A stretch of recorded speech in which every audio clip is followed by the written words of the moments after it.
আচ্ছা, ঈদের আমেজটার ব্যাপারে যেটা হয়, এই প্রথম আমি আমার বাসার বাইরে ঈদ করলাম, মানে আমার মাকে ছাড়া। মার সাথে দেখা হয়েছে, বাট মানে যেটা হয় যে সকাল ঘুম থেকে উঠে মাকে দেখার যে ব্যাপারটা, বা মায়ের আমার হাতে ভাগ্না সেমাই খাওয়ার ভাগ্নিরা, যে ব্যাপারটা। হ্যাঁ।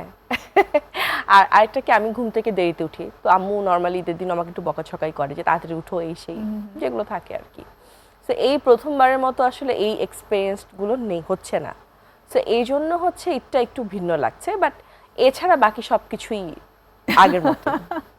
বাট এবার তো বাড়তি কিছু ব্যাপার রয়েছে, যে যেহেতু নিজের সংসার, রান্না বান্না করতে হবে, নতুন কোনো আইটেমের একটা ব্যবস্থা থাকে, বা শ্বশুর বাড়িকে হয় না, আমরা তো সবাই ইমপ্রেস করতে চাই যে ঠিক আছে সব বড় বড় রান্নাগুলো তারা করলো, আমি যে কোনো একটা পছন্দের রান্না করলাম সবার জন্য, তেমন কিছু? না না, আমি আমার বাসা থেকে ঈদের ছুটি যখন শুরু হয়েছে তখন পরপরই শ্বশুরবাড়ি চলে গিয়েছি।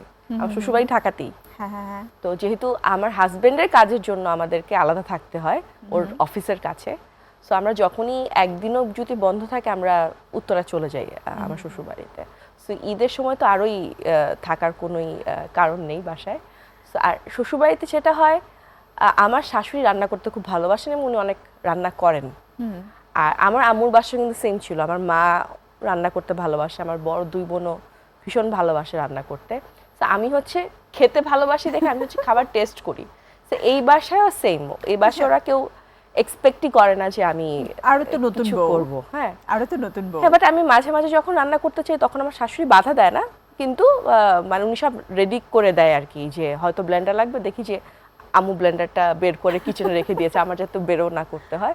তো এরকমই থাকে, বাট কোনো রান্না টান্না এখন পর্যন্ত মানে হয়নি আর কি। স্টার্ট হয়নি, এটার জন্য বোধহয় আরেকটু সময় লাগবে। যে বলে না যে হাতের মেহেদি না মুছে না, আমি যাওয়ার রান্না আগ করেছি পর্যন্ত, শ্বশুরবাড়িতে, বাট ওই যে মানে ঈদের জন্য যে স্পেশাল রান্না সেটা এবার করা সেটা হয়নি আর এখনো কি। হয়নি।